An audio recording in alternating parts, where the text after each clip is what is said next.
बिस्मिल्लाहिर्रहमानिर्रहीम। अस्सलाम वालेकुम। शहबाज IT एकेडमी की तरफ से मोहम्मद शहबाज आपके खिदमत में हाजिर है। आज हम पढ़ेंगे माइक्रोसॉफ्ट एक्सेल 2016 की क्लास 7 को। अच्छा, इस क्लास के अंदर हम देखेंगे कि हम मर्ज एंड सेंटर के ऑप्शन को कैसे यूज़ कर सकते हैं और इसके अलावा हम रैप टेक्स्ट के ऑप्शन को कैसे यूज़ कर सकते हैं। देखें, अगर आप एक्सेल के अंदर काम करते हैं तो ये दोनों ऑप्शन ऐसे हैं जो कि बहुत ज़्यादा ज़रूरी होते हैं। अगर आपको इन ऑप्शंस का पता नहीं है, सही तरह से आपको पता नहीं है कि आप इनको कैसे यूज़ कर सकते हैं, तो आप हमेशा परेशान रहेंगे। आपको बिल्कुल समझ नहीं आएगी कि आप अपने एक्सेल के अंदर हेडिंग्स को कैसे मैनेज करें या टेक्स्ट को कैसे मैनेज करें। आपको एग्जाम्पल के साथ समझाऊँगा। मिसाल के तौर पर मैं यहाँ पर लिख देता हूँ, मैंने यहाँ पे लिखा स्टूडेंट रिकॉर्ड। ये मेरे पास हेडिंग है तो मैंने इसको बोल्ड कर लिया, मैंने इसका जो साइज़ है थोड़ा सा इंक्रीज़ कर लिया। अब इसमें जो समझने वाली चीज़ है वो ये है कि देखें, मैं चाहता हूँ ये जो हेडिंग है मेरी, ये इस मेरे टेबल के सेंटर में आनी चाहिए। तो मैंने इसको सिलेक्ट किया, इसके ऊपर कर्सर रखा, तो मैंने देखें अमूमन लोग क्या कहते हैं, यहाँ से सेंटर करते हैं। जब मैंने यहाँ से सेंटर किया, जो इसने क्या किया, इसने सेंटर तो कर दिया, लेकिन इसने सिर्फ इस जो बॉक्स से जो ये वाला सेल है मेरा जो है C2, इसके अंदर ही सेंटर किया है। लेकिन मुझे तो चाहिए कि भाई ये इन तमाम सेल के अंदर सेंटर में है। इसके लिए हम क्या करते हैं, इसके लिए हम इस ऑप्शन को यूज़ करते हैं, मर्ज एंड सेंटर को। मिसाल के तौर पर मैं चाहता हूँ मेरी ये जो हेडिंग है ये यहाँ पे सेंटर में है पूरे इस चार्ट के ऊपर, तो मैं यहाँ पे क्लिक करूँगा मर्ज एंड सेंटर के ऊपर। तो देखें अब इसने क्या किया कि इस दोनों कॉलम्स को भी इसके अंदर मर्ज किया, उसको सेंटर कर दिया। इसका अगर आप प्रीव्यू देखते हैं, कंट्रोल F2 से मैं इसका प्रीव्यू दिखाता हूँ आपको। देखें यहाँ पे ये सेंटर हो चुका है, टेबल के सेंटर में आ रहा है और खूबसूरत भी लग रहा है। इसी तरह अगर आपने इसको बैक करना है, कहते हैं यार नहीं ये वापस ख़त्म हो जाए, जो मर्ज किया था सेंटर ये ख़त्म हो जाए, तो आप क्या करेंगे, दोबारा इसके ऊपर क्लिक करेंगे तो जो मर्ज और सेंटर किया था ये ख़त्म हो गया, अब वापस ये अपनी जगह पे आ गया और ये जो दो सेल्स है ये बिल्कुल अलग अलग हो गए। आपने क्या किया, इसको सिलेक्ट किया, मर्ज एंड सेंटर कर दिया। अच्छा, बाद में आपको ख्याल है यार यहाँ मैंने एक और कॉलम भी ऐड करना है परसेंटेज का, और ये वाला भी जो है इसका मैंने सेलेक्ट किया, और सेलेक्ट करने के बाद इसको भी मैंने यहाँ से बॉर्डर्स में गए और यहाँ से मैंने इसको ऑल बॉर्डर कर दिया। और अब मैं चाहता हूँ कि ये जो हेडिंग है ये इस सेल के ऊपर भी सेंटर में आ जाए। तो पहले तो एक सेल तो आपने मर्ज एंड सेंटर किया हुआ है, इसको भी सेंटर में शामिल करना चाहते हैं तो आप इसको सिलेक्ट करें और इसको ड्रैग कर लें। अब आप जब क्लिक करेंगे तो एक मरतबा देखिए मैंने क्लिक किया तो अब ये ख़त्म हो गई, और दोबारा से मैं क्लिक करूँगा तो अब ये दोबारा से तीनों सेल के साथ सेंटर में आ चुका है।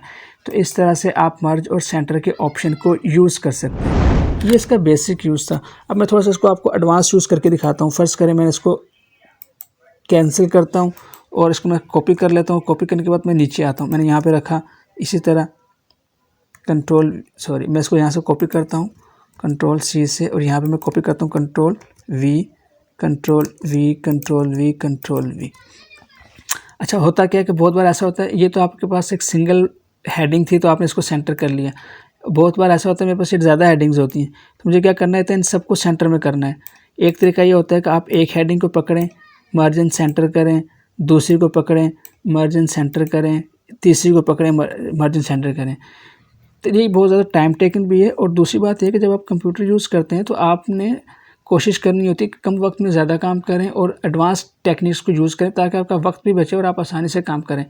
अगर आपके पास ज़्यादा रिकॉर्ड्स हैं, मतलब एक से ज़्यादा रोज़ के अंदर डाटा है, तो उसको सेंटर करना चाहते हैं तो आपने क्या करना है, आपने इसको सबको सिलेक्ट किया और आगे तक ड्रैग किया जहाँ तक आपने इसको सेंटर करना है। तो अब देखें यहाँ पे मर्ज एंड सेंटर के पास अगर आप गौर करेंगे तो आपको छोटा सा एरो मिलेगा। प्रीवियस क्लासेस में मैंने आपको बताया है कि अगर किसी भी कमांड के ऊपर एरो लगा होता है तो इसका मतलब होता है कि इसके अंदर मज़ीद ऑप्शंस अवेलेबल हैं। तो मैं इसको ओपन करता हूँ। देखें इसमें पहला ऑप्शन है मर्ज एंड सेंटर।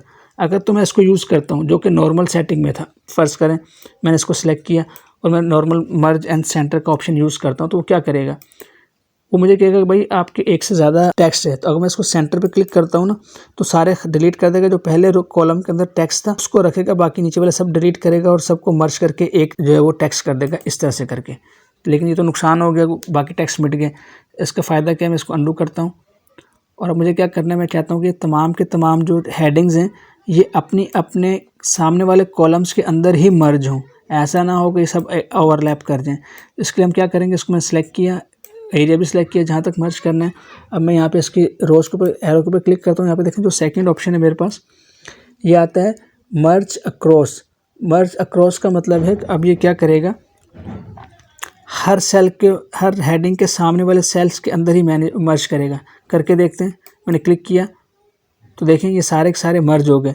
ये देखें, ये एक सेल बन गया, ये एक सेल बन गया, ये एक सेल बन गया, तो ये सब सब मर्ज हो गए। अब मैं सिंपल इसको यहाँ से सेंटर कर दूंगा, देखिए ये सेंटर हो गया। तो इस तरह से अगर आपके पास एक से ज़्यादा रोज़ के अंदर डाटा है और आप उसको चाहते हैं मर्ज करना तो कर सकते हैं। बहुत बार ऐसा होता है, देखें फ़र्ज़ करें मेरे पास ये सेल्स हैं, मैं आपको ये क्लास मिटा देता हूँ।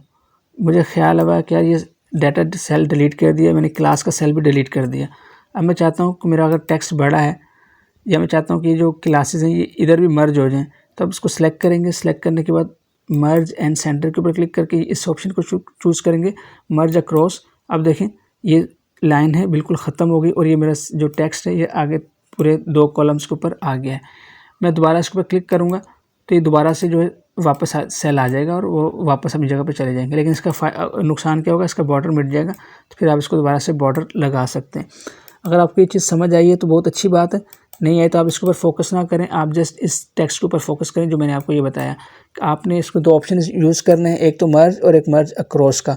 इससे मर्ज सेल का, अनमर्ज सेल का भी है। मर्ज सेल का मतलब है जैसे आपको 2 सेल से आपने इसको सिलेक्ट किया और सिलेक्ट करने के बाद आप मर्ज सेल कर लेते हैं, तो ये देखिए मर्ज सेल हो जाते हैं।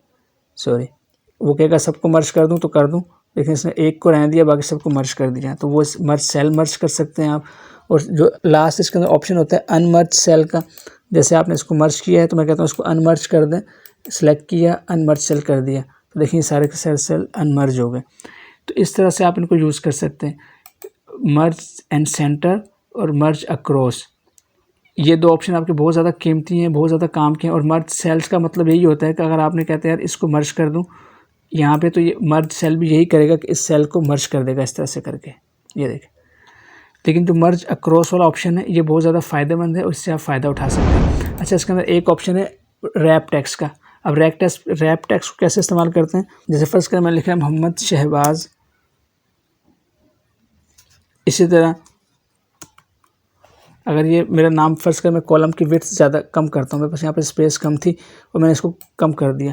अब देखें मेरे पास यहाँ पे सेल की स्पेस कम है लेकिन मेरा जो नाम है ये बड़ा हो रहा है, एक से थोड़ा सा टेक्स्ट से आगे जा रहा है। तो इसके लिए अब आपने क्या, बाज़ लोग करते हैं इसका जो है फ़ॉन्ट साइज़ कम कर देते हैं। सॉरी, मैं लोग क्या करते हैं कि फ़ॉन्ट साइज़ कम कर देते हैं इस तरह से करके, लेकिन इसमें नुकसान ये होता है कि थोड़ा सा बुरा लगता है कि नॉर्मल टेक्स्ट के मुकाबले में इसका साइज़ छोटा है। तो इसको फिर अगर आप ये ऑप्शन चाहें तो इस्तेमाल कर सकते हैं, आप इसका फ़ॉन्ट साइज़ छोटा कर दें। लेकिन बाज़ लोग कहते हैं यार नहीं ऐसा करो, उसको डबल लाइन में कर दें, मतलब ये है कि मोहम्मद ऊपर आ जाए शहबाज नीचे आ जाए। तो अगर आप इसको ऑटोमेटिकली करना चाहते हैं तो आप सेलेक्ट कर लें और सेलेक्ट करने के बाद रैप टेक्स्ट के ऊपर क्लिक कर दें। इससे फ़ायदा क्या होगा कि जो भी टेक्स्ट आपका बड़ा होगा और वो सेल से बाहर जा रहा होगा वो ऑटोमेटिकली इसको रैप कर देगा। फिर आप इसको सेलेक्ट करें, उसके थोड़ा सा साइज़ यहाँ से बड़ा कर लें। आप जस्ट यहाँ पे इस पॉइंट के ऊपर डबल क्लिक करेंगे, जो 4, 5 और 6 के दरमियान जो लाइन लगी हुई है आपको दिखा देता हूँ। ये 5 और 6 रोज़ के दरमियान एक जब आप कर्सर लेके आते हैं तो आपका कर्सर चेंज हो जाता है। जब आप ऐसा हो जाए तो आप डबल क्लिक करेंगे तो ऑटोमेटिकली अपनी हाइट को आपके टेक्स्ट के हिसाब से एडजस्ट कर लेगा। तो इस तरह से आप रैप टेक्स्ट के ऑप्शन को यूज़ करके अपने टेक्स्ट को रैप कर सकते हैं। फर्स्ट कर मैं यहाँ पे लिख रहा था और आपके पास ऑप्शन ज़्यादा है, बाज़ का हम कोई डिस्क्रिप्शन लिख रहे होते हैं तो ये ज़्यादा हो रहा होता है। तब देखिए यहाँ पे क्या है मेरा टेक्स्ट, अब क्योंकि मैं रैप टेक्स्ट किया हुआ है, अगर मैं रैप टेक्स्ट ना करता तो ये मेरा सेल टेक्स्ट आगे जा रहा होता, दूसरे कॉलम में पूरा नहीं आएगा। लेकिन बाज़ वक़्त मुझे इसको इसी सेल के अंदर ही रखना होता है, तो फिर हम रैप टेक्स्ट को यूज़ करते हैं। अब ये इस सेल के अंदर तो आ गया, लेकिन अब ये कि वो लाइन में कटा हुआ आ रहा है, पूरा टेक्स्ट विजिबल नहीं है। तो आपने क्या करना है, आपको जूम इन करके दिखा देता हूँ। आपने क्या करना है, यहाँ पे देखें 6 और 7 के दरमियान एक लाइन लगी है रो के। जब आप यहाँ पे अपना कर्सर लेके आते हैं तो आपका कर्सर चेंज हो जाता है। अब आप डबल क्लिक करेंगे तो देखें तमाम के आपके टेक्स्ट के हिसाब से अपनी हाइट एडजस्ट कर ली और जो आपका टेक्स्ट है वो अच्छी तरह से इसके अंदर फिट आ गया। तो इस तरह से आप रैप टेक्स्ट के ऑप्शन को यूज़ कर सकते हैं। अगर आपको पता है यार आपके पास एक सैकड़ों स्टूडेंट्स का रिकॉर्ड है या सैकड़ों आपके पास इन्वेंट्रीज़ हैं या आपने अपना स्टॉक मैनेज किया हुआ है, तो वह बहुत सा सेल जो है वो किसी की डिस्क्रिप्शन बड़ी है किसी की छोटी है, तो आप सबको सिलेक्ट करें और एक ही दफ़ा उसके ऊपर रैप टेक्स्ट अप्लाई कर दें। इसमें ये होगा जो भी आप एंट्री करते जाएंगे, अगर कोई चीज़ जो है वो बड़ी होती जाएगी तो ऑटोमेटिकली जो है वो उसको रैप टेक्स्ट करके रखता जाएगा। और बाद में आपने ये देखा है कि यार ये सब रैप टेक्स्ट तो हो गया, लेकिन अब क्या है कि कुछ टेक्स्ट विजिबल है कुछ नहीं। तो आपने क्या करना है, पूरे डाटा की रेंज को इस तरह से सिलेक्ट करें जहाँ तक भी आपका डाटा है, और किसी भी एक पॉइंट के ऊपर आप इस रो की यहाँ पे क्लिक करें, यहाँ पे क्लिक करें, यहाँ पे कहीं पे भी एक जगह पे आपने क्या करना है, डबल क्लिक करना है। डबल क्लिक करेंगे तो देखें जितना भी आपका जो डाटा होगा वो ऑटोमेटिकली आपको जितने भी डाटा जिस सेल में आ रहा होगा वो ऑटोमेटिकली उसको जो हाइट एडजस्ट कर देगा। मतलब कि अगर आपके पास डाटा ज़्यादा, आपने डाटा फिल कर लिया, कुछ डाटा विजिबल हो रहा है, कुछ छुप रहा है, तो आपने क्या करना है, पूरी इसको सिलेक्ट करने के बाद आपने किसी एक पॉइंट के ऊपर डबल क्लिक करना है, तो ऑटोमेटिकली जो रो की हाइट है वो आपके डाटा के हिसाब से तमाम सिलेक्टेड रोज के ऊपर अप्लाई हो जाएगी। तो इस तरह से आप रैप टेक्स्ट को और मर्ज एंड सेंटर को यूज़ कर सकते हैं। उम्मीद है ये वीडियो पसंद आई होगी और आपने इसमें बहुत कुछ सीखा होगा। इंशाल्लाह आपसे नेक्स्ट वीडियो में मुलाकात होती है, तब तक के लिए इजाज़त दें। अस्सलामु अलैकुम व रहमतुल्लाहि व बरकातुहू।